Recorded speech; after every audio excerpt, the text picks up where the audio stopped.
IIFA channel में पारदर्शिता रही है और मैंने देखा भी है सोशल मीडिया पे कि मीडिया के माध्यम से आईफा में प्रश्न चिन्ह तो अभी तक नहीं लगा है और ये कट ऑफ मीडिया नहीं है। जो प्रत्यक्षदर्शी इनके इंटरव्यू होते हैं पदाधिकारियों से, वो आम जनता जन जन तक जाती है। जी नमस्कार, मैं हूं वाराणसी से शैलेंद्र सिंह और आप देख रहे हैं आईपा यानी all India progressive politics association. इसके अंतर्गत बातें होती हैं प्रगतिशील राजनीति को, प्रगतिशील विचारधाराओं की। जी बात करते हैं, आज हमारे साथ मौजूद है यहाँ पे संतोष जायसवाल जी, जो कि प्रदेश प्रभारी हैं मध्य प्रदेश के पृथ्वीराज चौहान जनशक्ति पार्टी के। जानते हैं कि पार्टी का उद्देश्य क्या है और क्या ऐसी ज़रूरत पड़ी इस पार्टी को बनाने के लिए। जी स्वागत है आपका आईपा में। मैं संतोष जायसवाल पृथ्वीराज चौहान जनशक्ति पार्टी के मध्य प्रदेश के प्रभारी हूँ वर्तमान में और कार्यकारिणी का सदस्य हूँ सक्रिय। पार्टी का उद्देश्य बनाने का ये रीज़न रहा कि पूर्व की जितनी पार्टियाँ थीं वो समाज को जोड़ने के लिए समाज में उन्होंने पदाधिकारी बनाया और कैबिनेट में मंत्री बनाया। मंत्री बनाने के बाद उन मंत्रियों ने उपेक्षित किया अपने समाज को और वो पार्टी स्तर पर कहीं न कहीं समाज को धोखा दिए। समाज का वोट तो लिए लेकिन समाज के साथ उन्होंने में धोखा दिया और कार्य सही ढंग से नहीं किया। इस स्थिति को देखते हुए हम युवाओं में एक ऐसी विचारधारा आई कि एक क्षेत्रीय पार्टी बनाकर समाज को लेकर समाज की बातों को रखते हुए भविष्य में यदि ज़रूरत पड़ा तो बड़ी पार्टियों से अलायंस करके एकजुटता को बनाकर छोटे छोटे शोषित पीड़ित वंचित समाज के लोगों का, हम लोगों का एक नई दिशा को देते हुए उनके सुचारू रूप से विकास का कार्य किया जाए। देखिए, जैसे मध्य प्रदेश से आप प्रभारी हैं, मध्य प्रदेश में शिवराज सिंह चौहान है, वहाँ पे मुख्यमंत्री हैं, चौहान समाज से बिलोंग भी करते हैं। पृथ्वीराज जी के नाम से आपने पार्टी भी बनाई है। तो पार्टी का जो विशेष जो गठन किया गया, ये किस वर्ष में लगभग किया गया, कितने वर्ष पुरानी हो चुकी पार्टी, और अगर बातें की जाए तो उत्तर प्रदेश के चुनाव में किस प्रकार से दखलंदाजी है आपकी? 2007 में हम लोगों ने जो उपेक्षित होकर इस पार्टी का गठन किया है और लगभग निरंतर 14 साल तक निरंतर छोटे छोटे गाँव में जाकर हम लोगों ने समाज को जोड़ा है पार्टी से। और पार्टी का उद्देश्य विकास के लिए यही रहा है। अब हम लोगों का दायरा और भी प्रदेशों में बढ़ता जा रहा है, क्योंकि ये बीमारी हर प्रदेश में है कि बड़ी पार्टी समाज को जोड़ने के लिए नेता मंत्री बनाती है लेकिन वो लोग ऊपर ही रह जाते हैं, निम्न स्तर तक कार्य नहीं करते। तो हम लोगों के पार्टी का कार्य को देखते हुए मध्य प्रदेश में अच्छा जनाधार मिला है। 4-6 जिले वहाँ पे हैं, इंदौर है, देवास है और उज्जैन है, जहाँ पे चौहान समाज के लोग का काफ़ी तेज़ी से जो जुड़ाव बना है और वहाँ पे हम लोगों का कार्य चल रहा है। वहाँ पे शिवराज सिंह चौहान हैं, कहीं न कहीं जो है चौहान समाज के निचले स्तर पे उनकी पकड़ ढीली रही, जहाँ पे हम लोगों ने कार्य किया है और अच्छा रिस्पांस मिला है।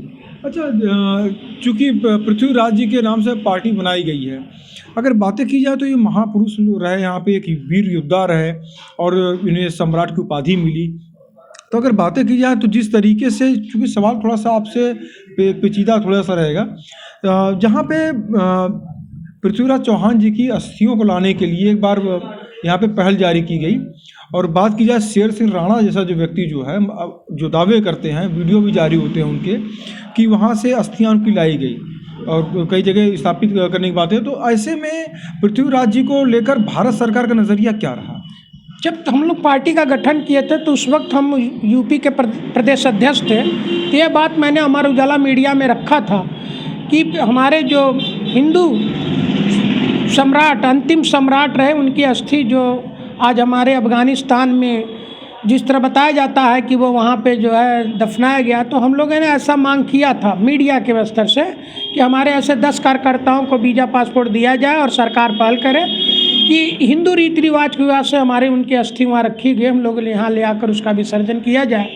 लेकिन हम लोगों का कार्य क्षेत्र इतना छोटा था, छोटे लेवल पे थे कि बातें दबा दी गई। लेकिन ये मिशन है पार्टी का कि जब हम लोगों का सत्ता में भागीदारी रहा तो हमारे अंतिम हिंदू सम्राट पृथ्वीराज जी के लिए जो अस्थि की बात है उसे लाएंगे। बीच में एक ऐसा रूमर सुनने को मिला मीडिया के माध्यम से किराड़ा सिंह जो है उन्होंने जाकर वहाँ से जो है गोपनीय तरीके से जो है ले आए और उन्होंने अस्थि को विसर्जन किया। इस चीज़ों पे मेरा बहुत फोकस तो नहीं है और मैंने तो बहुत विश्वास करता हूँ और ना ही उसको ये भी नहीं मानता कि नहीं हुआ होगा, हो सकता हुआ हो ना हुआ हो, लेकिन कोई ऐसा पुख्ता प्रमाण नहीं मिला।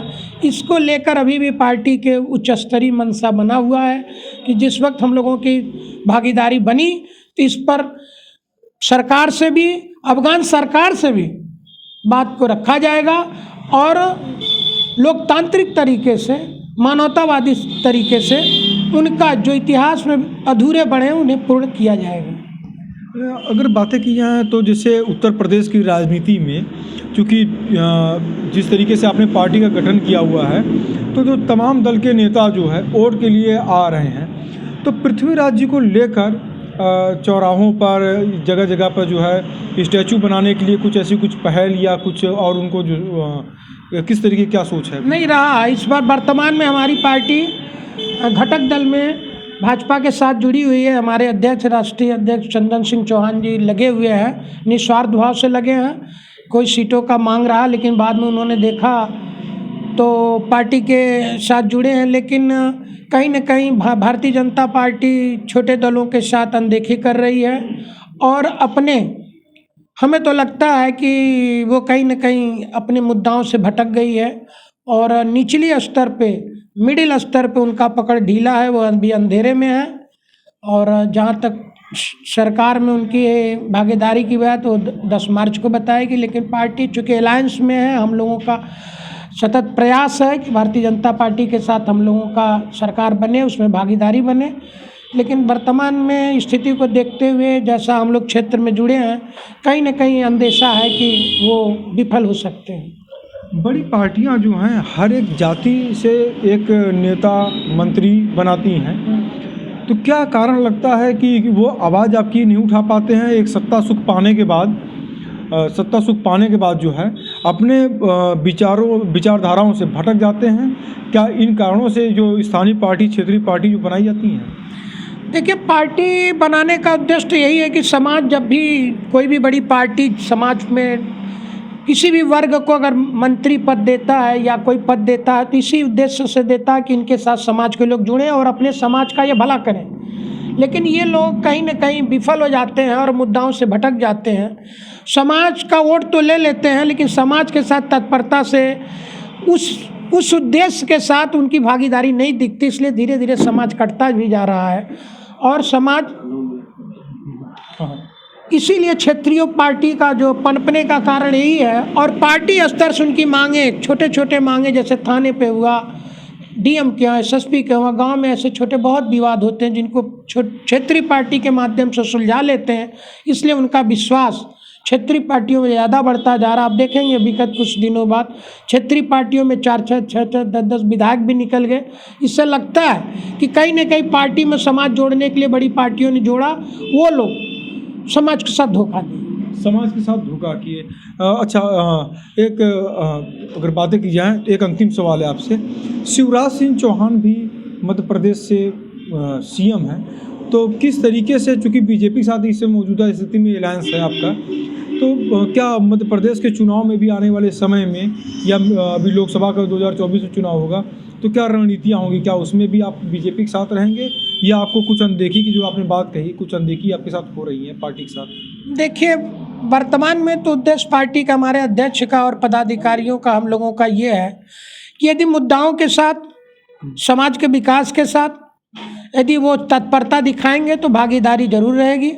और मध्य प्रदेश की स्थिति अगर हमारी ज़रूरत रही, क्योंकि अभी इस 22 के चुनाव के बाद हम लोगों के सारे फोकस एमपी पे और राजस्थान में ज़्यादा है। स्थिति हम लोगों का तो वहाँ चुनाव लड़ने का इरादा अपने स्तर पे है। यदि भारतीय जनता पार्टी का जिस तरह यूपी में घटक दल में हम लोग साथ हैं, हमारी पार्टी है, यदि भारतीय जनता पार्टी इस बात को समझती है कि घटक दल में इनका योगदान 22 में अच्छा रहा और 23 में यदि शिवराज सिंह चौहान जो माननीय मुख्यमंत्री जी हैं वहाँ पे यदि भारतीय जनता पार्टी चाहती है तो उस पर विचार भी किया जाएगा और सहमत भी बन सकता है हमारे अध्यक्ष का।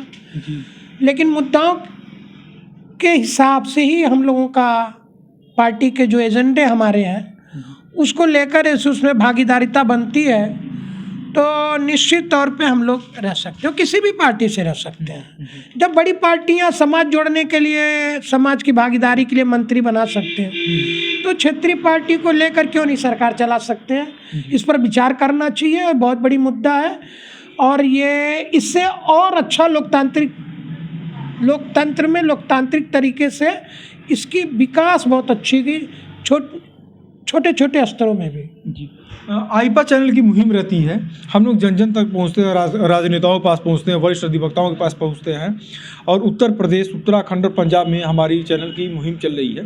तो क्या कहेंगे हमारी इस आईपा चैनल की मुहिम को? जहाँ तक हमने सुना है कि आईफा चैनल में पारदर्शिता रही है और मैंने देखा भी है सोशल मीडिया पे कि मीडिया के माध्यम से आईफा में प्रश्न चिन्ह तो अभी तक नहीं लगा है और ये कटाप मीडिया नहीं है,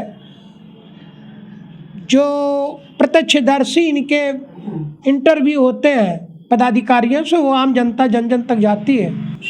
इस चीज़ से मैं वाकिफ़ हूँ, इसीलिए नहीं मैं तो और मीडिया में तो कोई देता ही नहीं जी। वो इसकी स्थिति अच्छी है इसलिए मैं तो मीडिया में आया, नहीं तो मैं मीडिया से तो हट जाता हूँ। देखिए, आप थे हमारे साथ संतोष जायसवाल जी, जिन्होंने बताया कि निश्चित ही मध्य प्रदेश चुनाव में बीजेपी के साथ मिलकर या अपने मुद्दों के साथ मिलकर उस समय की रणनीतियाँ तैयार होंगी और आगामी समय ही बता पाएगा कि पृथ्वीराज चौहान जनशक्ति पार्टी किन मुद्दों के साथ लोगों से अन्य पार्टियों से गठबंधन करती है। वाराणसी से शैलेंद्र सिंह, आईपा।